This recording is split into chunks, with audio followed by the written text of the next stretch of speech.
तुम्ही सगळ्यांनी बघितलं असेल, बऱ्यापैकी हाऊस ॲडजस्ट होत होतं. म्हणजे विरोधी पक्षांनी जी पेगाससच्या मुद्द्यावर जी मागणी केली होती ती मागणी खरं तर खूप सोपी होती, कारण हा राष्ट्रीय सुरक्षेचा प्रश्न होता आणि त्यावर त्यांनी मागणी अशी केली होती की माननीय पंतप्रधानांनी किंवा गृहमंत्र्यांनी याचं हाऊसमध्ये येऊन स्पष्टीकरण द्यावं. पण ते घडलं नाही, कारण यावेळी अपेक्षा अशी होती की पेगाससच्या मुद्द्यावर चर्चा होईल, भाववाढीवर याच्यामध्ये सकल सांगोपांग चर्चा होईल, पेट्रोल डिझेलच्या दरवाढींवर चर्चा होईल, त्यानंतर जो आपला मराठा आरक्षणाचा मुद्दा होता, जो एक कॉन्स्टिट्युशनल अमेंडमेंटचं ती एक दिवस जी चर्चा झाली त्यावर आणखी सखोल चर्चा होणं अपेक्षित होतं.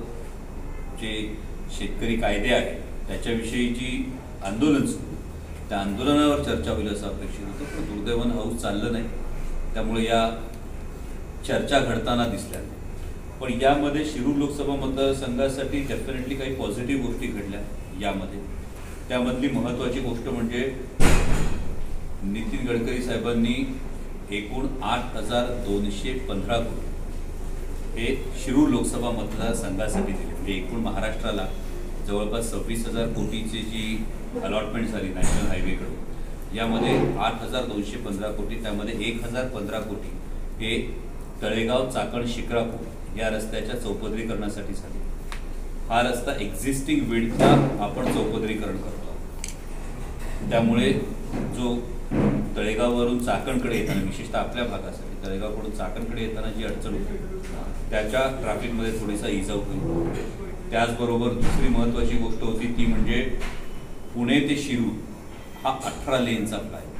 अनेकांनी मला प्रश्नसुद्धा विचारले होते की काही गल्लत झाली का याच्यामध्ये. नक्की 18 लेन, तर हा देशातला एक फार महत्त्वाकांक्षी प्रकल्प आहे आणि हा आपण जवळपास 1.5-2 वर्ष फॉलोअप करत होतो या प्रकल्पासाठी.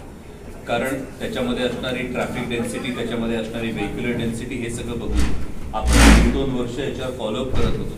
आणि त्यानुसार आदरणीय गडकरी साहेबांनी ग्राउंड फ्लोअर 6 लेन, पहिल्या मजल्यावर 6 लेन, दुसऱ्या मजल्यावर 6 लेन, असा हा 18 लेनचा फ्लायओव्हर असेल. म्हणजे ज्याला नगरकडून पुण्याकडे जायचं असेल तर दुसऱ्या मजल्यावरून थेट प्रवास करेल, तो डायरेक्टली पुण्यापर्यंत उतरेल. ज्याला मध्ये उतरायचं असेल तो पहिल्या मजल्यावरून त्याचे जे रॅम्प असतील त्या रॅम्पवरून तो खाली उतरेल. त्यानंतर स्थानिक वाहतुकीसाठी ही लोकल खालच्या 6 लेन असतील आणि त्या दुसऱ्या मजल्यावरून तिसरा जो मजला असेल त्याच्यामध्ये pod system, electric transport system, ही एक अभिप्रेत आहे जी साधारणतः रांजणगाव MIDCला डोळ्यासमोर ठेवून ही इलेक्ट्रिक पॉड सिस्टीम आपण करायचा प्रयत्न करू, जेणेकरून जे आता आपण म्हणतो 2 मल्टीमोडल हब, एक वाघोलीमध्ये आणि एक चाकण. सो वाघोलीचं जे मल्टीमोडल हब असेल तर वाघोलीमध्ये पुणे नाशिक सेमी हायस्पीड रेल्वेचं लॉजिस्टिक रॅक वाघोलीमध्ये, त्यामुळे पुणे नाशिक रेल्वेचं स्टेशन, इलेक्ट्रिक पॉड सिस्टीम आणि पुण्यातून येणारी मेट्रो, या 3ही गोष्टी आपण वाघोलीमध्ये एकत्रित करतो. तसंच चाकणमध्ये जी पिंपरी चिंचवडकडून येणारी मेट्रो आहे, नाशिक फाट्यावरून जी येणारी मेट्रो आहे, ती पुणे नाशिक रेल्वे, असं ते 2 मल्टीमोडल हब करतो. तर हे फार मतदारसंघाच्या दृष्टीनं महत्त्वाचं काम झालं. जुन्नर तालुक्याच्या दृष्टीनं महत्त्वाच्या 2 गोष्टी होत्या, त्या म्हणजे जी आपण मागणी केलेली आहे की किल्ले शिवनेरीवर 100 फुटी भगवा ध्वज लावण्याची.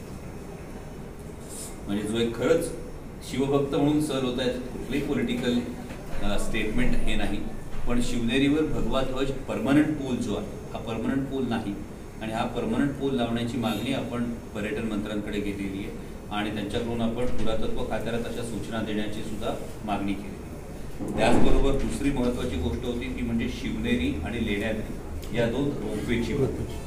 तर यामध्ये सेंट्रल रोड फंडच्या माध्यमातून दिलीपण्णा मोहिते पाटील असतील, आपले गडकरी साहेबांचे स्वीय सहाय्यक संकेत भोंडवे असतील, यांच्या माध्यमातून निमगाव खंडोबासाठी एक रोपवे सँक्शन झाले. त्या पद्धतीवर आपण शिवनेरी आणि लेण्याद्री या 2 ठिकाणी रोपवेची मागणी केली गडकरी साहेब. तर त्यामध्ये आता फक्त स्टेट गव्हर्नमेंटकडून ही गोष्ट CRFच्या प्रायोरिटी लिस्टमध्ये टाकण्याची, ही स्टेट गव्हर्नमेंटकडून CRFच्या प्रायोरिटी लिस्टमध्ये आली. तर याही 2 गोष्टींसाठी निधी हे गडकरी साहेबांनी प्रिन्सिपली अप्रूव्ह केलेलं आहे. त्यामुळे पर्यटनाच्या दृष्टीने तालुक्याला या 2 फार महत्त्वाच्या.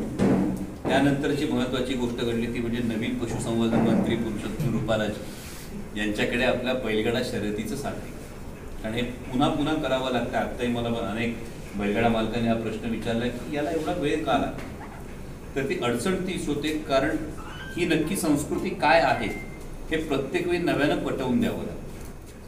गेल्या वेळी गिरिराज सिंगजी होते, त्यांना ही गोष्ट संपूर्ण पटली होती. त्यांनी ती बैठक लावली होती, म्हणजे जॉईंट सेक्रेटरी OP चौधरींबरोबर ही बैठक सुद्धा झाली होती. आणि एक सकारात्मक, म्हणजे आपणही अनऑफिशियली बोलताना, मी अनेकदा तुमच्याशी बोलताना बोललो होतं की ती सुटेल असं वाटतंय आता गोष्ट. पण पुन्हा पदभार बदलला गेला, सगळं मंत्रिमंडळ बदललं गेलं आणि पुरुषोत्तम रूपालाजी आल्यानंतर नक्की बैलगाडा शर्यत काय आहे, नक्की त्याच्यातल्या भूमिका काय आहे. बरं, आपण 4 वेगवेगळ्या अँगलवर बैलगाडा शर्यत मांडतो.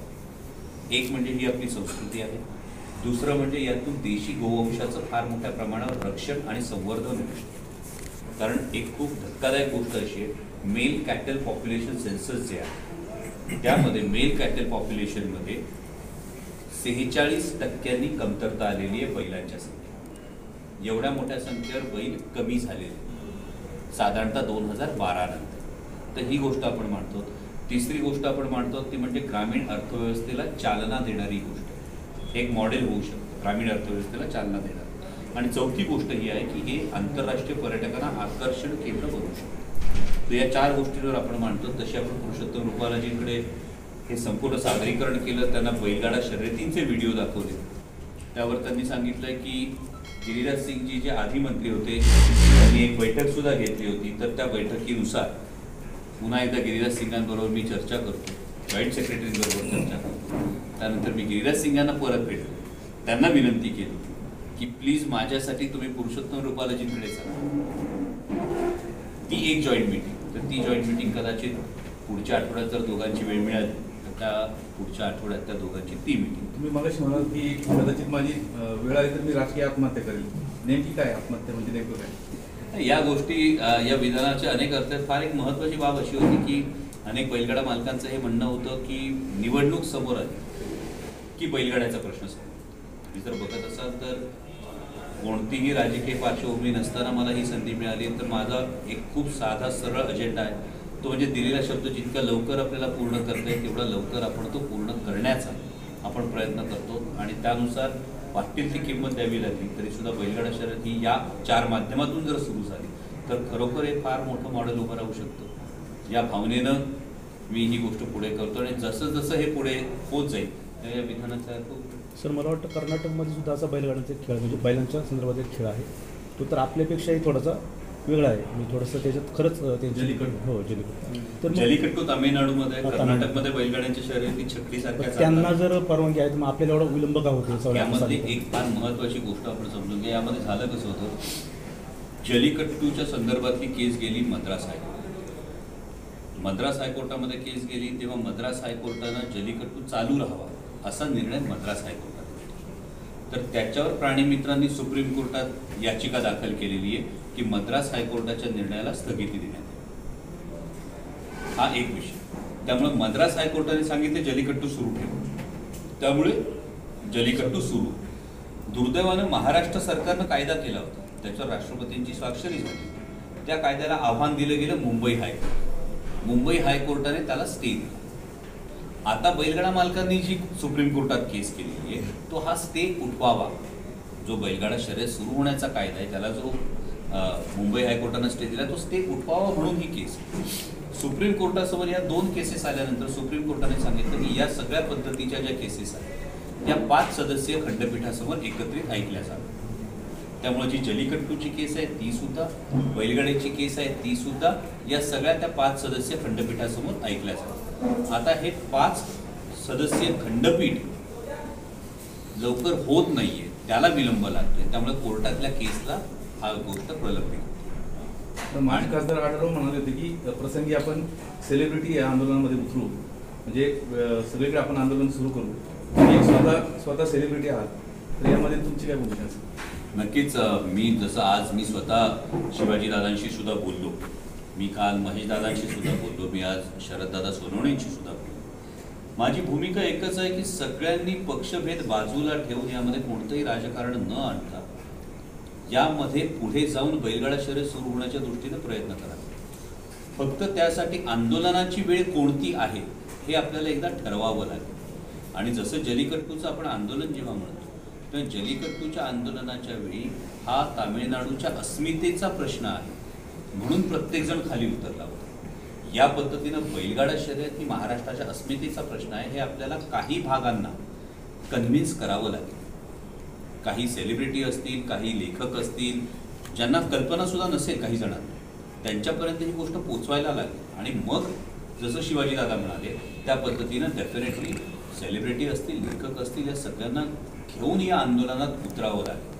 पण त्या आंदोलनाची वेळ नेमकी कधी, ती अचूक वेळ साधणं हे तितकंच महत्त्वाचं. तुम्ही शिवाजीदादांच्या फोनचा उल्लेख केला. शिवाजीदादा नेहमी म्हणतो की तुम्ही अभिनयामध्ये चतुर आहात, चांगला अभिनय करता. आजचा जो तुमचा फोन व्हायरल होतोय, तुम्ही फोनवर बोलताय, सुरुवातीला सांगता की शिवाजीदादा मी अमोल कोल्हे बोलतोय, म्हणजे दादांचं नाव घेऊन तुम्ही बोलताय. हा संदेश तुम्हाला बैलगाडा मालकांना द्यायचा होता की त्यामागे काही वेगळं काही होतं? नाही, it was just a phone call की आज कोणतरी मीटिंग मागं बसले तो शूट करतोय. नाही, आज मीटिंग ठरलेली आहे. ही मीटिंग ठरलेली आहे, मी त्यांना बोलावलेलं आहे. ठीक आहे, बरं. हे जर डेलिब्रेट असतं तर मला वाटतं की एवढा कॅमेरा मलाही कळतो की मी डेफिनेटली वळून कॅमेऱ्यात उत्तर दिला असता. म्हणजे इट वॉज नॉट डेलिब्रेट. हा मागून केला गेला, हा तो व्हायरल झाला. पण ही एक खूप प्रामाणिक भावना होती. कारण ही अपेक्षा शिवाजीदादांनी व्यक्त केली होती की सगळ्यांनी पक्षभेद विसरून यावं. आणि 3 टर्म खासदार, त्यामुळे ते 3 टर्म खासदार असल्यामुळे त्यांना जो काही त्यांचा अनुभव असेल त्या अनुभवानुसार त्यांचं काय मार्गदर्शन मिळतं. मी आज त्यांना फोनवर तेही म्हणालो की या मीटिंगमध्ये काय होतं, मी स्वतः तुमची वेळ घेऊन येतो आणि मी तुमच्याशी चर्चा करतो की यातून आपल्याला कसं पुढं जाता येईल हे एकदा एका पेजवर येऊन ठरवूया. आणि बैलगाडा शर्यत हा राजकारणाचा मुद्दा न राहता बैलगाडा शर्यत हा खरोखर आपल्याला हा प्रश्न सोडवायचा आहे, या विषयांना आपण पुढे जाऊया. सध्या तालुक्यामध्ये विविध विकास कामांचं पूजन होतं. मात्र आता असं म्हटलं जाते की शरददादा म्हणतात मी कामं मंजूर करून आली, पण पूजन मात्र अतुलदादा करतात किंवा अतुल बँके करतात, किंवा आढळराव साहेब म्हणतात ही मी मंजूर करून आले, त्याची पूजन तुम्ही करतो, उद्घाटन तुम्ही करतो. ह्याबाबत लोकांमध्ये संभ्रम असतात. काय सांगाल तुम्ही, नक्की काय सांगाल? नाही, यामध्ये कसं होतं, काही विधानं जी असतील त्यापेक्षा महत्त्वाची गोष्ट आहे की सध्या महाविकास आघाडीचं सरकार आहे. महाविकास आघाडीचं सरकार होत असताना संपूर्ण देश महाविकास आघाडी सरकारकडे एका वेगळ्या नजरेनं की 2024 मी मगाशी एक फार वेगळा उल्लेख केला, तो म्हणजे शेतकरी आंदोलनाचा उल्लेख. शेतकरी आंदोलन जर तुम्ही आज देशपातळीवर बघत असाल तर इतके महिने दिल्लीच्या वेशीवर शेतकरी आक्रोश करत असताना कुठेही त्या दृष्टीनं पावलं टाकली जात नाही सोडवणुकीसाठी. किंवा पेगाससच्या बाबतीमध्ये एकही दिवस संसद चालत नाही तरीसुद्धा ही जबाबदारी स्वीकारली जात नाही, हे उत्तरदायित्व स्वीकारलं जात नाही. हे एकूणच, हे कोणत्याही पक्षावर टीका नाही, पण एकूणच लोकशाही मूल्यांच्या दृष्टीनं ही धोक्याची घंटा ठरू शकते. आणि म्हणून महाविकास आघाडीचा जो एकूण जो प्रयोग आहे महाराष्ट्रात त्याकडे एका आशेने बघतात. आणि मग त्यावेळी आम्ही सगळ्या घटक पक्षांनी सुद्धा याबाबत त्या जबाबदारीने ही गोष्ट केली पाहिजे. थोडंफार भांड्याला भांडं लागून महाविकास आघाडीचं सरकार आहे मान्य, पण तुमच्यामध्ये चिखलफेक का? पण मी तुम्हाला तेच सांगितलं, आज मी स्वतः फोन केलेला आहे. आता कधी कधी भांडायला जे भांडायला लागतं या गोष्टी सुद्धा समन्वयाने सुटू शकते. निवडणुकीला ज्यावेळेस बैठक सुरू होती सुरुवातीला ज्यावेळेस गाडा मला आली सुरुवातीला आक्रमक पाहायला भेटले. 15 दिवसात तुम्हाला ॲक्टिव्हिटी आहे सुरुवात केली. नंतर तुम्ही ज्यावेळेस भाषण सुरू बैलगाडा मालकांनी तुमच्याशी संवाद साधला की बैलगाडा शुल्काने किंवा मालकांना समतोल राखायचा किंवा शांत करण्याचा प्रयत्न केला. 15 दिवस ॲक्टिव्हिटी तुम्ही त्यांना शांत करण्याचा प्रयत्न केला. नाही, यामध्ये एक फार महत्त्वाची गोष्ट आहे की बैलगाडा मालक हा माझा बांधव, त्याच्या भावना मी समजल्या पाहिजे. पण त्याचवेळी त्या आंदोलन जेव्हा करायचं असतं तेव्हा त्या आंदोलनाची निष्पत्ती काय ही सुद्धा गोष्ट समोर यायला हवी. अकारण जर आंदोलन करून त्यांच्यात अकारण केसेस दाखल होणार असतील, म्हणजे जर केस दाखल होऊन त्या आंदोलनाला फळ मिळणार असेल तर आम्ही स्वतः केसेस घ्यायला पाहिजे. पण जर त्याच्यातून फळ मिळणार नाही आणि ही गोष्ट समोर दिसते, ती सोडवणुकीला दिसते, त्यामुळे मी शांत करण्यापेक्षा जे काही प्रयत्न सुरू ते अगदी स्वच्छ आणि प्रामाणिकपणे बैलगाडा मालकांसमोर मांडले. तुम्ही जे म्हणता त्यानुसार कदाचित जे प्रयत्न सुरू आहेत हे त्यांच्यासमोर मांडल्याचं त्यांना त्याचा विश्वास वाटला असेल, म्हणून त्यांना तुम्ही म्हणता तसं जी आक्रमकता असेल ती कमी. खासदार साहेब, आपली लोकसभा निवडणूक बैलगाडा शर्यतीचा मुद्दा आपला होताच. निवडणुकीमध्ये जर सुरू झाली तर पहिली बारी तुमची लागणारच, तुम्ही सांगितलं आहे. 2.5 वर्षाचा काळकाळ निघून गेला.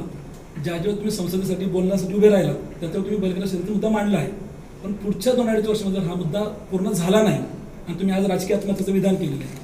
मग जर झालाच नाही, तो प्रश्न निकाली निघाला नाही, तर अमोल कोल्हे पुढची निवडणूक लढतील का नाही? मला अजून असं अजिबात वाटत नाही की हा विषय निकाली लागणार. उत्तर काय राहील? मी तुम्हाला आजही सांगतो की मी या सगळ्या बैठका करतो, मी या सगळ्या मंत्री महोदयांशी बोलतो. मी आजही ठाम, मला विश्वास आहे की मी या दृष्टीनं प्रयत्न करतोय, त्या दृष्टीनं प्रयत्न सुरू राहिले तर बैलगाडा शर्यत सुरू होणार. हा मला अजूनही ठाम आहे.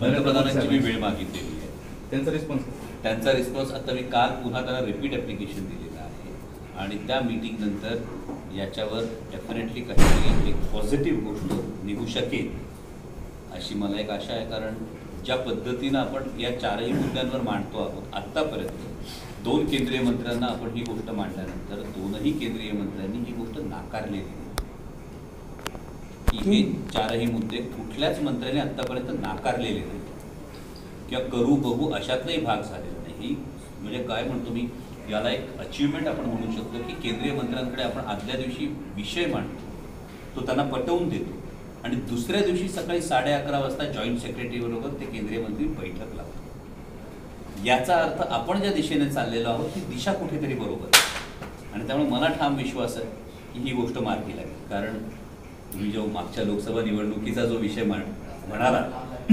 यामध्ये बैलगाडा शर्यत हा जरी एक महत्त्वाचा मुद्दा असला तरी त्याबरोबरनी जे गोष्टी होत्या त्या सुटलेल्या आहेत. तुम्ही पुणे नाशिक हायवेच्या ट्रॅफिकच्या कोंडीचा एक फार महत्त्वाचा विषय होता.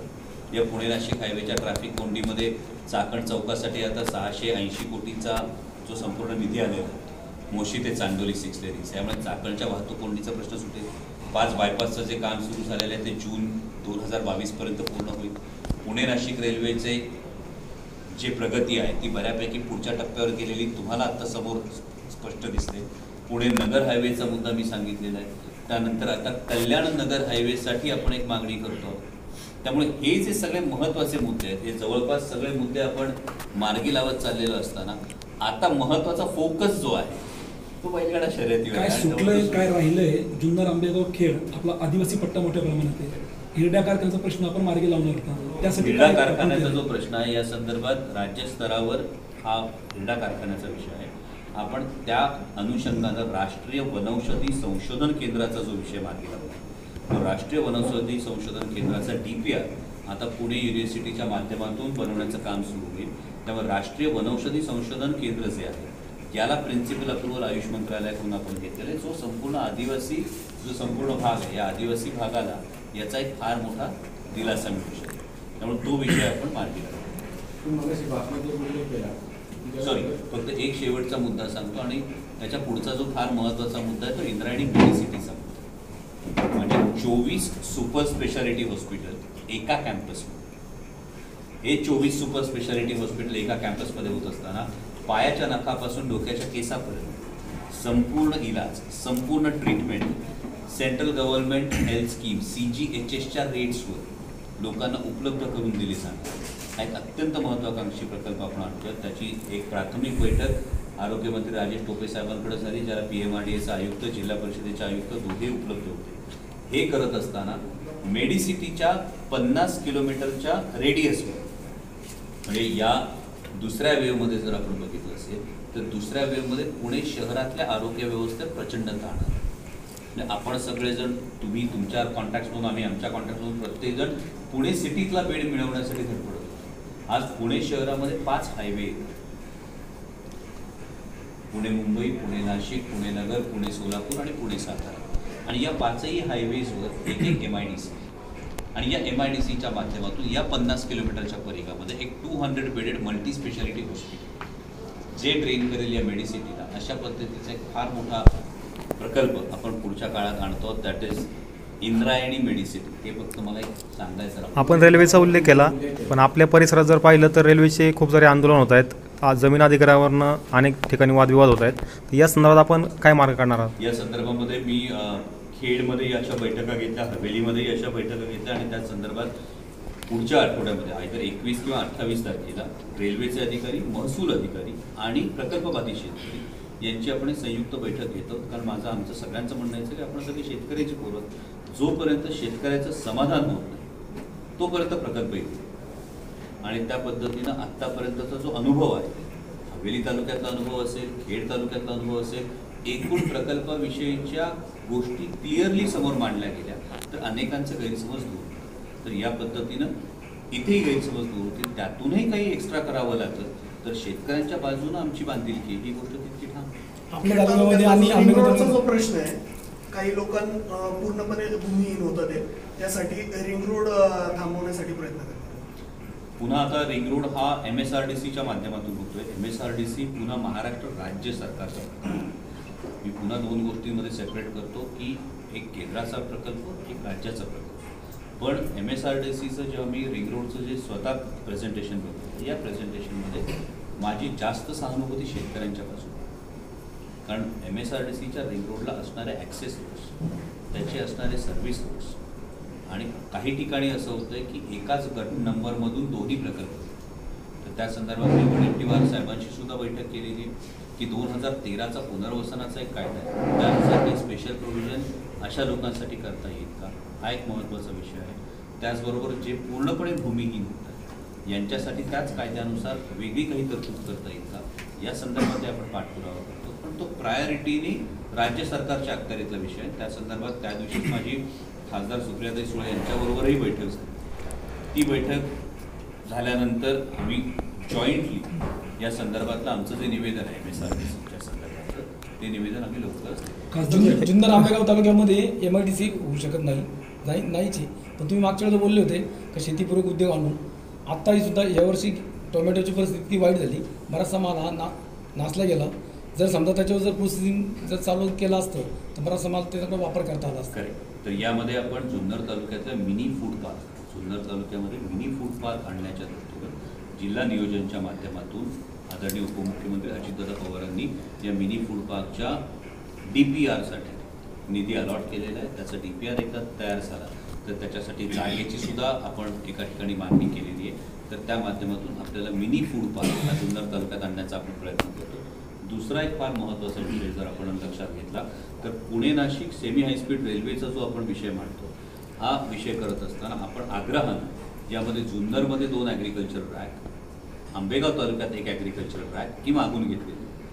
आणि यामध्ये जी प्रवासी वाहतूक असेल ती प्रवासी वाहतूक 10 नंतर बंद होईल आणि त्यानंतर ती फक्त माल वाहतूक. ही माल वाहतूक अशासाठी की पुण्यातला मला किती वेळात जायचं आहे याच्याशी मी फक्त पुणे नाशिक रेल्वे जोडत नाही, तर पुणे नाशिक रेल्वे ही उत्तर भारत आणि दक्षिण भारताला जोडणारा लोहमार्गाचा दुवा होणार आहे आपल्यासाठी.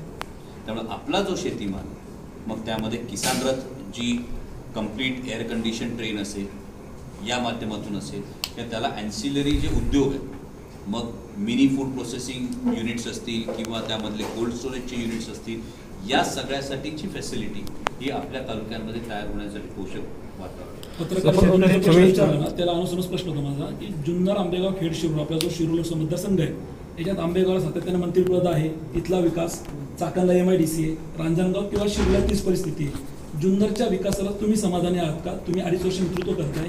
शेजारी आमदार साहेबांनाही प्रश्न आहे माझा की यशवंतराव चव्हाण स्मारक आपलं रखडलेला प्रोजेक्ट आहे, त्याच्यानंतर आपलं दाऱ्याघाटाचा रखडलेला प्रोजेक्ट आहे. हे सगळे प्रश्न आज तुमचे महाविकास आघाडीचं सरकार सत्तेत आहे, साधारण कधी पूर्ण होतील काय सांगतात? दाराघाटाचा जो तुमचा रखडलेला प्रश्न आहे, या दाराघाटाच्या प्रश्नाच्या संदर्भात आधी नॉन व्हायबल असं त्याच्यावर एक शेरा आलेला. त्यानंतर दाराघाटाचा जो जुन्नर तालुक्यातला जो संपूर्ण भाग आहे हा पूर्ण झाला. हा जर रस्ता तुम्ही बघितला तर साधारणतः 21 किलोमीटरचा स्ट्रेच हा पूर्ण आहे. यामध्ये दाराघाटाचा जो क्लिफ आहे, या क्लिफचा जो DPR बनवणं आहे हे रायगड PWDकडे काम.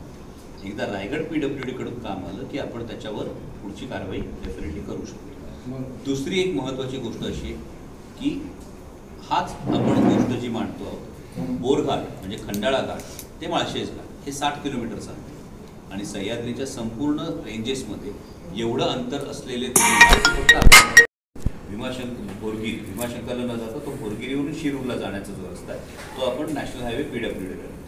दुसरा महत्त्वाचा तुम्ही फार इंटरेस्टिंग हा प्रश्न विचारला जुन्नरच्या विकासाच्या संदर्भात पर्यटन शिवजन्मभूमी जुन्नर आहे, जरी एमआयडीसी नसली तरी त्याला यामध्ये पर्यटनाच्या माध्यमातून आपण काय काय गोष्टी करतो तुम्ही बघत असाल तर शिवसंस्कार सृष्टीचा आपण प्रकल्प हा समोर आणलेला आहे. शिवसंस्कार सृष्टीचा प्रकल्प हा जवळपास 125 कोटीचा हा प्रकल्प आहे. या 125 कोटीच्या प्रकल्पासाठी ऑपरेटिंग एजन्सी, त्यासाठी जमीन काय, मी आणि आमदार साहेब दोघेही जाऊन आम्ही जयंत पाटील साहेबांना भेटून वडच इरिगेशन कॉलनीची जागा या गोष्टीसाठी मागतो.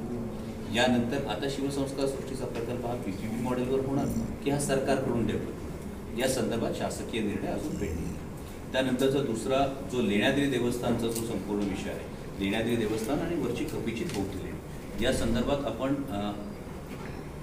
IRTDC-कडे म्हणजे इंडियन टुरिझम ITDC-कडे आपण तो प्रपोजल दिलेला आहे. प्रसादन स्कीमच्या माध्यमातून आपण 137 कोटीचा प्रकल्प हा लेण्याद्रीसाठी, त्याचबरोबर एक सायन्स थीम पार्कसाठीची काही बोलणी सुरू. मी तुम्हाला एकच सांगू इच्छितो की या माध्यमातून पर्यटन वाढेल. काय होणार तुम्ही ते मांडताय. तुम्ही आतापर्यंत विकासावर समाधानी आहात का जुन्नर तालुक्याच्या? डेफिनेटली याच्यामध्ये आता ऑपॉर्च्युनिटीज वेगळ्या सुरू होत आहेत. या ऑपॉर्च्युनिटीज जेव्हा सुरू होतील तेव्हा या ऑपॉर्च्युनिटीनंतर आत्ता मी तुम्हाला जे सांगतो आहे हे मला पुढचं चित्र जे तुम्हाला दिसतंय, Pune Nashik semi high speed railway झाल्यानंतर उद्या Junnar will be the best township hub.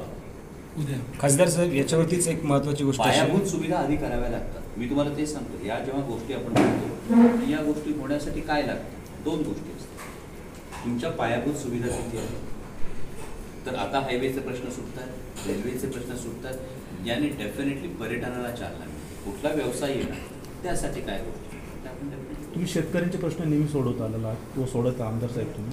आज मितीला जो अष्टविनायक रस्त्याचं काम चालू आहे त्याची धीमी गतीने चालू आहे. आज तुम्ही जर शेतकऱ्यांचे पाहिले तर महामार्गाला रांग लागते सकाळी सकाळी जो टोमॅटो घेऊन येतात, इतकी वाईट परिस्थिती आहे. तर तिथला थोडासा पट्टा राहिला, तो करायला एवढा विलंब का होते त्या बिल्डर, तो जो बांधकाम ठेकेदार आहे त्याच्यावर. खरं तर आमदार साहेबांच्या अखत्यारीतला विषय मला म्हणून तुम्ही जेवढी तुम्हाला दोघांना विचारतो. ऐकीव माहिती आहे त्या संदर्भातली. मांजर्डे रोड, आमदार साहेबांकडे माझे प्रश्न पेंडिंग आहे. सी प्लेन मांजर्डे रोड ना, हो माझं मांजर्डे रोडचं कॉन्क्रिटीकरण झालेलं आहे. त्याच्यामध्ये जे 5 पहिला तारा रमले होते त्याच्यामुळे अंडरग्राऊंड केबलिंग पण केली. आता ती जोडले गेल्यानंतर तो रस्ता आपला ओपन होणार की जेणेकरून मार्केटला जायला ते ॲक्सेस होईल. त्याचबरोबर आता हे बायपास खासदार साहेबांनी चालू केल्यापासून तिथे ट्रॅफिक जरा कमी झालेली आहे. यशवंतराव चव्हाण पर्यटन प्रकल्पासून तुमचा विषय आराखडा रेडी होता सी प्लेनचे. वल्लभशेठ बेनके साहेबांनी तेव्हा 1.5 कोटी रुपये दिले होते. त्याचे इन्फ्रास्ट्रक्चरचे कामं झाली. त्यानंतर 5 वर्ष त्याच्यावर काही झालं नाही. मी आमदार निवडल्यानंतर 9,40,00,000 रुपये मंजूर केले. ते रस्त्याने उर्वरित कंपाऊंड वॉल आणि तिथल्या इन्फ्रास्ट्रक्चरसाठी तिथे खर्च होणार आहे. तिथे अम्युजमेंट पार्क आणि वॉटर स्पोर्ट्ससाठी BOT मिसजोर हे इन्फ्रास्ट्रक्चरची कामं झाल्यानंतर आम्ही गव्हर्नमेंट कॉल करणार आहे. इथे सगळे आमचे मिटिंग्स पण झाल्या आणि तो अत्यंत माझ्या 25 एक कुठलं तरी युनिट चालू व्हावं हे आम्ही करतो. सी प्लेन लँडिंगचा जो काही कंपनी होती त्याच्यावर वल्लभशेठ बेनकेचा आमदार यांची तेव्हा चर्चा झाली होती. त्याची ट्रायल घ्याव्या करण्याच्या त्यांनी लांबी रुंदी आणि जे लँडिंगची जे स्ट्रीप आहे त्यांना ती मान्य झाली, ती पटली. तिथं डोंगर नाही आहे त्या धरणाच्या कडेला म्हणून तिथं लँडिंग होऊ शकतं असं त्यांनी मान्यता दिली. पण त्याची ट्रायल सरकार बदलल्यानंतर नागपूरच्या पूर्णा लेकमध्ये झालं आणि तिथं झाल्यानंतर आपल्याकडे जे फ्री कंपनी ती करणार होती तिकडं ती ट्रायल झाल्यानंतर तिकडचं रजिस्ट्रेशन त्या कंपनीने केलं की आम्हाला एवढा बिझनेस होणार नाही.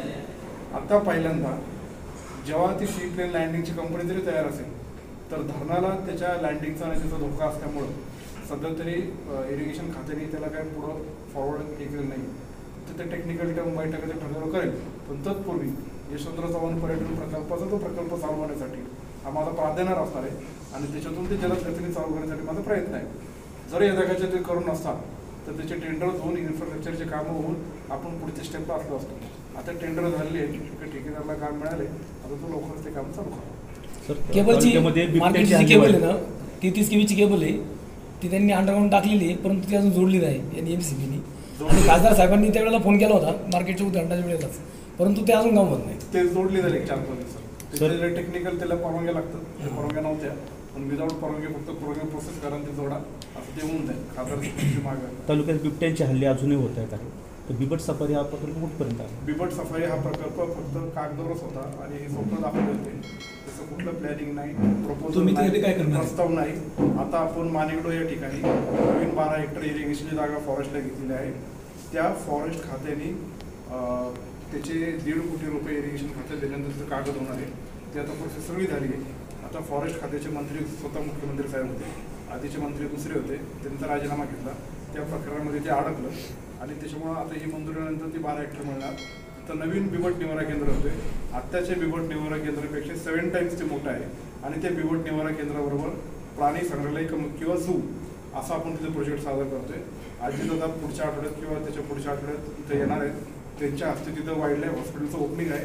नवीन आपण जो प्रोजेक्ट करतोय त्याचं सादरीकरण आहे, त्याला 25 कोटी रुपये निधी लागणार आहे आणि मला खात्री आहे की दादांकडे ते सादरीकरण केल्यानंतर ते एकादामात 25 कोटी देतील आणि या बिबट्याचा प्रश्न मिळेल, पर्यटनही वाढेल आणि लोकांना जो बिबट्या बघण्याची जी काही प्रक्रिया आहे किंवा मुभा आहे ती निश्चित प्रकारे होईल. आत्ताच्या निवारा केंद्रामध्ये बिबट्या बघायला परवानगी नाही, कारण माणूस सुद्धा गेला तर तो असा आक्रमक होतो, त्याला अजून इंजरी होती, त्याच्यामुळे अलाउड नाही आहे. इथली सिस्टम अत्यंत वेगळी आहे, त्याच्यामध्ये माणसाला बिबट्या दिसेल पण बिबट्याला माणूस दिसणार नाही. एक असं पॅसेज करणार आहे त्याच्यामध्ये 1 वे व्ह्यूइंग ग्लास असणार आहे. ती ग्लास पण अशा पद्धतीची की त्याच्यात रिफ्लेक्शन बिबट्याला दिसलं नाही पाहिजे, ते वेगळे पद्धतीचे आहे. या सगळ्या फॉरेस्टच्या परवानग्या वगैरे त्या सगळ्या प्रोसेसमध्ये आहे, ते निश्चित प्रकारे होतील. इथले DFO वगैरे साहेब ते अत्यंत प्राधान्यक्रमाने त्याच्या मागं आहे आणि 10 नंतर त्याला निधी मिळाल्यानंतर ते पुढचं प्रोसेस नक्कीच. पर्यटनाचा सगळा विषय निघाला आहे. खरं तर एवढ्या सगळ्या विकासाच्या बाबतीत रोपवे असेल, बिबट सफारी असेल, परंतु पर्यटन संस्कृती जुन्नर तालुक्यात निर्माण व्हावी यासाठी विशेष काही प्रयत्न होणार आहेत का? डेफिनेटली त्यासाठी 2-3 गोष्टी मी पुन्हा पुन्हा सांगतो. यामध्ये 2 गोष्टी आहेत. पर्यटन व्यवसाय जेव्हा तुम्हाला व्यवसाय म्हणून बघायचं असतं तेव्हा तुमचा डे टुरिझम हा स्टे टुरिझमकडे जातो. हा स्टे टुरिझमकडे जात असताना तुम्हाला पुन्हा बेसिक इन्फ्रास्ट्रक्चर, तुमच्या ट्रान्सपोर्टेशन फॅसिलिटीज, तुमच्या अकोमोडेशन फॅसिलिटीज या सगळ्या गोष्टी आणि त्यानंतर तुमचा तालुक्याचा असणारा एक फुटफॉल, जो ॲक्च्युअल फुटफॉल आहे तो फुटफॉल वाढवण्याच्या दृष्टीने तुम्ही काय अट्रॅक्शन्स वेगळी करा. एक साधं उदाहरण देतो. तुम्ही अक्षरधामच्या मंदिरात तर अक्षरधाम मंदिरामध्ये दिवसाला 15,000 लोक, ठीक, या 15,000 लोकांपैकी जवळपास 8,000 लोक हे त्यांचं जे एक्झिबिशन ते तिकीट काढून ते एक्झिबिशन बघायला जातात. सो हे जे एक्झिबिशन आहे हे फक्त अक्षरधाम मंदिराच्या ब्युटीच्या पलीकडे हा पर्यटन व्यवसाय वाढवण्याची गोष्ट आहे. पण त्यासाठी इनहेरंट फुटफॉल हा जुन्नर तालुक्यामध्ये आहे आणि त्यामुळे एकदा ही अट्रॅक्शन्स आणि इथे राहण्याची कारणं ही आपण लोकांना द्यायला सुरुवात केली. म्हणजे जसं केशवराव चव्हाण पर्यटन केंद्र असेल किंवा शिवसंस्कार सुट्टी असेल, उद्या आपण म्हणतो सायन्स पार्क असेल, या सगळ्या गोष्टींचा एकत्रित परिणाम हा आपल्याला हे पॅकेज वाढवण्याच्या दृष्टीने. आमदार शेळके साहेब, आपण बैलगाडा शर्यत सुरू व्हायसाठी आज बैठकीला इथं आला. तुम्ही एक चांगली मागणी खासदार साहेबांकडे केली की बैलगाडा शर्यत सुरू होईल तेव्हा होईल, पण जो सरावासाठी जे काही प्रयत्न केले जातात किंवा सराव केला जातो तरी देखील गुन्हे दाखल केले जातात पोलिसांकडून. महाविकास आघाडीचं सरकार आहे, आपण राष्ट्रवादीचे आमदार आहेत, गृह खातं आपल्याकडं आहे. जर असंच सुरू राहिलं, सराव शेतकरी करतायत किंवा बैलगाडा धावतोय, जर गुन्हे दाखल होत राहिले तर आपली भूमिका काय राहील? नाही, मुळात काय की आता अमोलदादा केंद्राच्या निगडीत असलेल्या प्रत्येक विषयाशी, प्रत्येक मंत्र्याशी, सचिवाशी बोलून ते त्यांच्या पद्धतीने केंद्रात प्रयत्न करतात. राज्यातला विषय तुम्ही काढलाय, राज्यामध्ये महाविकास आघाडीचं सरकार आहे ते आम्हालाही मान्य आहे. आम्ही लोकप्रतिनिधी म्हणून आम्ही शेतकऱ्यांच्या सोबत आहोत, बळीराजासोबत आहोत, बैलगाडा मालकाशी सोबत आहोत, म्हणून आम्ही सगळेजण बैठकीला. आणि ज्या वेळेला बैठक घेतली त्यावेळेला त्यांनी त्यांचा मुद्दा मांडला, त्यावेळेला अमोलदादांना सांगितलं की दादा आपल्याला कुठंतरी कायद्याला बाजूला ठेवून आपल्याला काही सवलत देता आली पाहिजे. जो तुम्ही सांगितला की आमच्यावरती गुन्हे दाखल होतात, आम्हाला कुठेतरी अडचणी केल्या जातात, त्याकरता आज दादांनी जी परवानगी दिली तीच परवानगी घेऊन आम्ही परवा दिवशी जयंत पाटील साहेबांकडे जाणार आहे. तुम्हाला असं वाटतं की हे ऑन रेकॉर्ड पुढे येणं हे योग्य नाही आहे.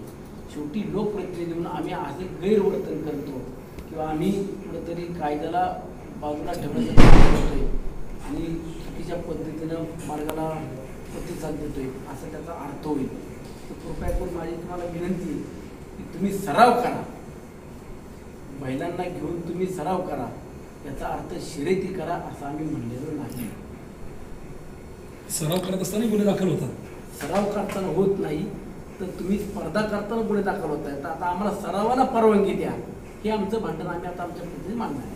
बलिदानाच्या दिवशी खासदार साहेब मग आपण सांगितलं की ज्यावेळेस आपण जो बैल संरक्षण यादी तो काढल्यानंतर गाडी आणखी स्ट्रॉंग होणार द्यायला ती कशी आली काय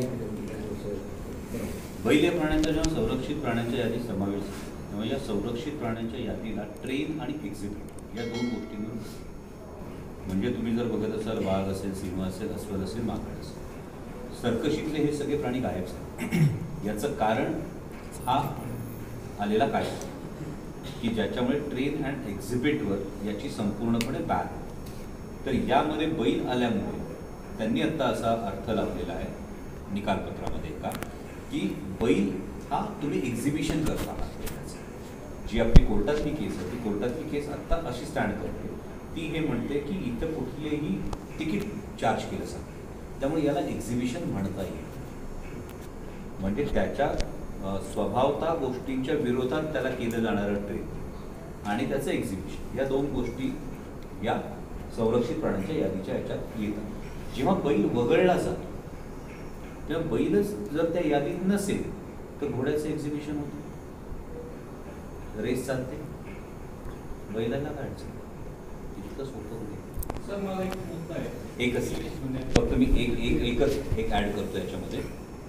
आणि या मुद्द्याबरोबर आधीचा जो मुद्दा होता बैल हा धावण्यासाठी सक्षम प्राणी नाही, त्यानंतर हा संपूर्ण रिसर्च महाराष्ट्र सरकारने केला ज्यामध्ये बैलामध्ये सुद्धा इक्वाईन जीन जो घोड्यामध्ये असतो तो काही प्रमाणात बैलामध्ये आढळून आलेला आहे आणि त्यामुळे बैल धावण्यासाठी सक्षम प्राणी याचं एक संपूर्ण गॅझेट हे महाराष्ट्र सरकारनं सुद्धा त्याचं एक संपूर्ण माहितीपत्रक तयार केलेलं आहे. त्यामुळे आता कोर्टातली केस स्ट्रॉंग होईल. त्यातून जर बैल हा संरक्षित प्राण्यातून वगळला गेला तर केसही स्ट्रॉंग होईल आणि निकाल लागल्यानंतर त्याला पुन्हा अपिलात जाण्यासाठी बेस राहणार. म्हणजे बैल हा शर्यतीचा प्राणी म्हणूनच मानला जाईल. बैल हा पाळीव प्राणी आहे. खासदार साहेब तुमची माझी संस्कृती आहे बैल हा पाळीव प्राणी आहे. बैल हा संरक्षित प्राणी वाघ, सिंह, माकड, अस्वल याच्या यादीत कधी गेला? खासदार साहेब आरवी केंद्र इथं एक मोठी जागा आहे, दूरसंचार केंद्र तिथं होतं पण ते आता सध्या बंद अवस्थेत आहे, तिथं कोणतीही डेव्हलपमेंट नाही. ती जागा मिळून त्या ठिकाणी काय डेव्हलपमेंट करण्याचं नियोजन करता येऊ शकतं, तर यासाठी काय प्रयत्न करणार आहात का आपण? जागा आता टाटांकडे आहे, टाटा ट्रस्टकडे हो. आहे आणि त्यांच्याशी मी बैठकीची एक वेळ मागितलेली आहे जिथे आपल्याला सायन्स पार्क आपल्याला करायचं आपला म्हणतो आहे आणि त्या संदर्भात आपण ती पुढची वेळ किल्ले शिवनेरीबाबत मी आपल्याला एक सूचना आणि एक प्रश्न विचारू इच्छितो. किल्ले शिवनेरीबाबत आम्ही पाहिलं की हत्ती दरवाजा आहे, हत्ती दरवाजाजवळ एक बुरुज हा गेले अनेक वर्षापासून पडलेल्या अवस्थेत आहे. त्याबाबतच्या आम्ही बातम्या केल्या, अनेक पत्रकारांनी बातम्या केल्या असतात. पण माझ्या माहितीप्रमाणे आत्ताच्या शिवजयंतीपर्यंत त्याची काही दुरुस्ती झाली नव्हती, त्यानंतर माझं किल्ल्यावरती जाणं झालेलं नाही. तर ही गोष्ट आहे की पुरातत्व विभागाच्या अखत्यारीत असेल पण याला एवढा अवधी का लागतो? आपल्याला दोन गोष्टी असतात. पुरातत्व खात्याचं कोणतंही जे रिपेअरिंग असतं तेव्हा पुरातत्व खात्याचं कुठलंही रिपेअरिंग करण्यासाठी त्याला सर्टिफाईड आर्किटेक्ट म्हणजे माझ्या माहितीप्रमाणे महाराष्ट्रातले जवळपास 600पेक्षा जास्त प्रोजेक्ट्स या एका आर्किटेक्ट हा एक सर्टिफाईड आर्किटेक्ट असतो. पुरातत्व खातं मनात आलं म्हणून ती गोष्ट रिपेअर करू शकतो. त्यात राष्ट्रीय संरक्षित स्मारक असल्यामुळे ते अप्रुव्हल येणं, त्याच्या रिपेअरिंगचं अप्रुव्हल येणं, त्याच्यासाठी असणारा निधी उपलब्ध होणं, या दोन गोष्टी जेव्हा जुळून येतात तेव्हा त्याचं हे गोष्ट होतं. म्हणून तुम्हाला जितकं मॉन्युमेंट हे जास्त महत्त्वाचं तेवढा त्याच्या रिपेअरिंगला अडचणी तयार आहे. पण तरीसुद्धा तुम्ही जे निदर्शनास आणून देतात गोष्ट मी पुन्हा एकदा पाठपुरावा करतो, नक्की कुठे अडकले ते मी डेफिनेटली. दुसरा एक मुद्दा आहे की आमदार साहेबांशी बोललो होतो त्या संदर्भात, आपल्याशी आपल्या ऑफिशियल बाबतीत बोललो. मी जो प्रकार पाहिला आहे प्लास्टिक पोल्युशन होऊ नये किल्ल्यावरती, आपल्या बाल शिवाजींचं जे मंदिर आहे आणि शिवजन्मस्थळ आहे त्याच्या पुढचं हे आहे कमान आहे, त्या कमानीच्या खाली 2 टाके आहेत. त्या टाक्यांमध्ये इतक्या मोठ्या प्रमाणात प्लास्टिकच्या बाटल्या, पिशव्या किंवा अतिशय जे काही टाकाऊ पदार्थ ते टाकलेले असतात आणि तिथं वटवाघळांचं वास्तव्य आहे. तर मी फिरत असताना मला किल्ले पाहण्याची उत्सुकता आहे. मी पाहतो किल्ले महाराष्ट्रातले जसे किल्ले पाहतो तसे मी राज्यातले किल्ले पाहिले. गोवळकोंडा किल्ल्याच्या धर्तीवरती तिथे एक प्रोजेक्ट राबवलेला आहे त्यांनी की गेटमध्येच जाताना पर्यटक जाताना त्याच्याकडे किती प्लास्टिक पिशव्या आहेत आणि किती बॉटल्स आहेत त्याच्यावरती स्टॅम्पिंग केलं जातं. त्याप्रमाणे त्याच्याकडून डिपॉझिट घेतलं जातं आणि तो रिटर्न येताना ते स्टॅम्पिंग केलेल्या बॉटल्स पिशव्या दाखवल्यावर त्याला ते रिटर्न दिलं जातं. असं जर प्रोजेक्ट आपण किल्ले शिवनेरीवर राबवला तर निश्चितपणे वर होणारं प्लास्टिक पोल्युशन, आपण वरवर सफाई करतो पण प्रत्यक्षात जिथं अडगळीची जागा आहे तिथं मोठ्या प्रमाणावर प्लास्टिक पोल्युशन आजही होताना दिसतंय. तर त्यासाठी मी आपल्या कार्यालयाशी मेल आमदार साहेबांना मी वैयक्तिक पत्रही दिलं होतं माझ्या ह्याने, तर तुम्हाला त्यावर पाठपुरावा करता आणि हत्ती दरवाजाच्या रिपेअरसाठी आत्ताच्या महाविकास आघाडी सरकारने पैसे दिलेले आहेत. आता ते टेंडर प्रोसेस आहे ते चालू आहे. फॉरेस्टचे टेंडर झाले, पिढीचे टेंडर करून वर्कआउट झाले, त्याचं काम ती गोष्ट राजकीय प्रश्न. शिरूर आंबेगाव भागामध्ये जी 39 गाव आहेत शिरूर तालुक्यात, त्या गावामध्ये सातत्याने सोशल मीडियावर तुमच्यावर आरोप होतो की तुम्ही या भागात कधी पाहायला मिळते. म्हणजे त्याच्या निवडणुकीच्या काळामध्ये तुम्ही आलात, परंतु त्यानंतर तुम्ही अगदी कमी प्रमाणात त्या ठिकाणी पाहायला मिळाल.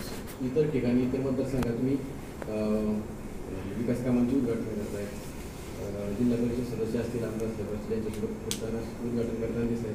मात्र तुम्ही 39 गावात फिरतात त्याचा सोशल मीडियावरती सातत्याने आरोप होतो. मी काही 39 गाव म्हणताय एक परसेप्शन. तुम्हालाही माहिती आहे सोशल मीडिया परसेप्शन किती सोपं. आज तुम्ही सांगा की 2-2.5 वर्षामध्ये आत्ता मी जी सगळी कामं वाचली, ही कामं जास्त महत्त्वाची आहे की फक्त तिथे असणं जास्त महत्त्वाचं, ही एक बाब. दुसरी बाब, त्या दिवशी रांजणगावच्या ग्रामपंचायत कार्यालयाच्या उद्घाटनाला होतो, ते 39 गावात येत नाही का? त्या दिवशी खेडेकरांच्या घरी भेटायला गेलो होतो, ते 39 गावात येत नाही का? म्हणजे म्हणणं असं असतं ना की परसेप्शन आहे. परसेप्शन म्हणजे आता म्हणताना खूप सोपं सांगितलं होतं की नाही तुम्ही फक्त जुन्नर तालुक्यातच फिरता. कसं आहे, महत्त्वाची गोष्ट म्हणजे की तुम्ही रेग्युलरली ॲक्सेसिबल आहात का, ही एक महत्त्वाची. दुसरी गोष्ट, केंद्र सरकारच्या माध्यमातली तुमची कामं ती तुम्ही व्यवस्थित करतात का? आणि जो तुमचा 39 गावाचा पुन्हा किस्सा आहे किंवा प्रश्न आहे की पुन्हा किती 26-27 तारखेला आहे तुम्ही बघाटे त्यांच्या जिल्हा परिषद गटात. आणि कसं आहे, कार्यक्रम असला तर त्या कार्यक्रमानुसार हे ॲडजस्ट होणं फार सोपं करता येईल. सो ती तक्रार परसेप्शन क्रिएट करण्यासाठी फार सोपं असतं. कधी कधी कसं असतं, एवढी गोष्ट घडली 2.5 वर्षात झाली, तुम्ही एक साधा विचार करा. 7,200 कोटी नगर पुणे नगर रोडचे, 1,000 कोटी तळेगाव चाकण शिखरात रोडचे, जवळपास 1,000 कोटी हे तुम्हाला पुणे नाशिक हायवेवर पडलेले आहेत आत्तापर्यंत. म्हणजे 389 कोटी आधीच्या 5 बायपासच्या, आणि त्यानंतर आता 680 कोटी हे तुम्हाला मोशी ते सांगलीचे, हा तुम्हाला निधी उपलब्ध झालेला आहे. तुम्हाला रेल्वेचा एकूण जवळपास 16,000-16,500 कोटींचा प्रकल्प झालेला आहे. या गोष्टीच्या मार्गी लागतात. त्यामुळे या मार्गी लागण्यासाठी एक वेगळा फॉलोअप आहे. किंवा बैलगाडा शर्यतीच्या संदर्भात मी तुम्हाला जे कॉन्फिडेंटली सांगतो, खूप साधी गोष्ट असते. मी उद्या आणखी 4 बैठका बैलगाडा मालकांबरोबर इथे घेईन, किंवा मी पुढच्या आठवड्यात पुन्हा दिल्लीला जाऊन बसतोय की मला त्या 2 मंत्र्यांना एकत्र बसवून त्यांची मीटिंग करत. हे विचारायचं कारण असं की माझी जिल्हा परिषद सदस्य शेखरापासून एक व्हिडिओ व्हायरल झाला की खासदाराचं नेमकं काम काय असतं ते सांगावं लागलं, लोकांना सांगावं लागलं. म्हणून हा एक प्रश्न होता. हे पण हे सांगणं मला वाटतं जास्त संयुक्तिक आहे, आणि त्यातूनही फार महत्त्वाची गोष्ट अशी घडते. मी कायम एक उदाहरण देतो की जिल्हा परिषद सदस्याकडे, आमदाराकडे, खासदाराकडे एकच काम घेऊन जर तुम्ही आला तर तुमचं एकच काम. जिल्हा परिषद सदस्याने जिल्हा परिषद सदस्याचं काम करावं, आमदारांनी आमदारांचं करावं, खासदारांनी खासदारांचं करावं. आपलीच 3 कामं होणार तर तिची कामं तुमच्या पेशाला एक अनुसरून असा प्रश्न आहे की शिरूर लोकसभा मतदारसंघाचं नेतृत्व करत असताना आता कोरोनाचा काळ आपण पाहिलेला आहे की किती लोकांच्या परिस्थिती वाईट होती. धक्क्यावर अशी चर्चा आहे की तुम्ही त्या पेशामध्ये आहात, तर तुम्ही तिथली यंत्रणा अशी स्ट्रॉंग केली पाहिजे की डॉक्टर लोकांना सांगून एक मेडिकल यंत्रणा की जेणेकरून आज कोविशिल्डचा लसीचा पुरवठा असेल किंवा आरोग्य यंत्रणा असेल. म्हणजे आता तुम्ही जो इंद्रायणी प्रोजेक्ट सांगितला तो तर आहेच, पण त्या धर्तीवर आत्ता जी शिरूर लोकसभा मतदारसंघात प्रत्येक ठिकाणी ही संकल्पना महत्त्वाची राहील की तुम्ही एक जर गोष्ट लक्षात घेतली असेल तर कोविडच्या काळामध्ये सगळ्यात जास्त डॉक्टर्ससाठीचे सेमिनार्स, स्टँडर्ड ट्रीटमेंट गाईडलाईनचे सेमिनार हे शिरूर लोकसभा मतदारसंघात. त्यानंतर इतर अनेक ठिकाणी ते फॉलो केले जावेत असं म्हणतात.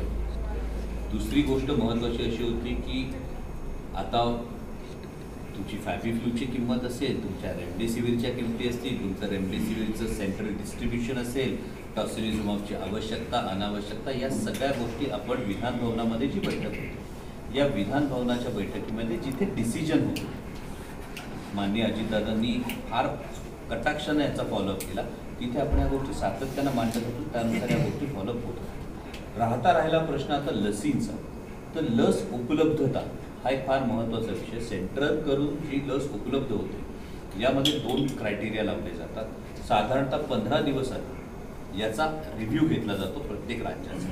या राज्याची एकूण लसीकरणाची कपॅसिटी किती, या राज्याचं लसीकरणाचं वेस्टेज किती, या गोष्टी केल्या जातात. आता केरळसारखं राज्य जिथे एका वायलमध्ये 10 डोस नॉर्मली येतात, तर केरळमध्ये 11 डोस एक्स्ट्रॅक्ट करतात. पुन्हा ही पब्लिक हेल्थ सिस्टीम किती स्ट्रॉंग आहे याच्याकडची गोष्ट आहे. तर केरळला कॉम्पन्सेटरी जास्त लसी मिळतात, इन्सेंटिव्ह दिला जातो आणि 15 दिवस आधी त्या प्रत्येक राज्याला विचारलं जातं किती लसी आहे आणि इतक्या लस आपण प्रोव्हाइड करू शकतो. त्या पद्धतीनं महाराष्ट्राला लस आहे. महाराष्ट्राला आलेली लस पुणे जिल्ह्याला येते आणि मग लोकसंख्येच्या प्रमाणात ती लस डिस्ट्रीब्यूट केली जाते. त्यामुळे लसीकरणाच्या बाबतीत टीका करणं फार सोपं आहे, पण त्यातली प्रोसिजर जर लक्षात घेतली तर यामध्ये कोणत्याही लोकप्रतिनिधीचा या लसीकरणाच्या लस उपलब्धतेवरच सगळ्या गोष्टी अवलंबून. हां, आपण काय करू शकतो, डेफिनेटली जे आपल्याला शक्य होतं त्या पद्धतीनं एक अवेअरनेस कॅम्पेन असेल, त्यानंतर बेड अवेलेबिलिटी असेल. म्हणजे केवळ गेल्या 2-2.5 वर्षातला तुम्ही मेडिकल हेल्प जर बघितलं आपल्या कार्यालयाच्या माध्यमातून झाली तर याचा आकडा हा जवळपास 6 कोटींच्या वर आहे. म्हणजे तुम्हाला त्याचे डिटेल्ससुद्धा मिळेल, कुठल्या माणसाला कुठल्या उपचारासाठी कुठे मदत मिळाली याचासुद्धा तुम्हाला अख्खा आकडा मिळेल, जो गेल्या अवघ्या 2 वर्षाचा 6 कोटींच्या वरचा आहे. प्रोफेशनल आपल्याला परिस्थिती अशी होती की नियोजन नाही आहे. वारुवाडीच्या सरपंचांनी सकाळी 6ला नंबर लावला, 12:30 वाजता त्यांना लस मिळाली नाही. त्यांनी माळुंगला जाऊन लस घेतली. मी स्वतः कोलेमाळ्यामध्ये राहतो, कुमेर गोष्टीमध्ये. तिथल्या मी 30 लोकांना इंगळूनला गाडी करून घेतली, इंगळूनला जाऊन लस टुचून आणली. म्हणजे मला म्हणायचं उद्देश असं का तुम्ही जे लसीकरणाचं जे तुमच्याकडे जी आकडेवारी येते ती आकडेवारी जर जाहीर झाली तर तिथं गोंधळ होणार नाही आणि स्प्रेडर जाहीर होणार नाही. किंबहुना तिथं होणारी गर्दी याच्यातून करोनाचे पेशंट स्प्रेडर तयार होतात. आता हे आम्ही कमिटीमध्ये सुद्धा, सेंटरच्या कमिटीमध्ये सुद्धा आम्ही त्याच्यात पुन्हा 2 बाजू पडते. एक बाजू पडते की जे तुम्ही म्हणता ते करायचं असेल तर स्ट्रिक्टली ऑनलाईन करा आणि ज्यांना अपॉइंटमेंट येते त्यांनाच लस. ही आपलीच मागणी आहे की वॉक इनला सुद्धा पाहिजे. मग वॉक इन आल्यानंतर जे ऑनलाईन असतात त्याच्यामध्ये वॉक इनला प्रेफरन्स दिला जातो आणि ती गल्लत होते. हा डेफिनेटली ग्रे एरिया आहे, पण याचा प्रॉब्लेम देश पातळीवर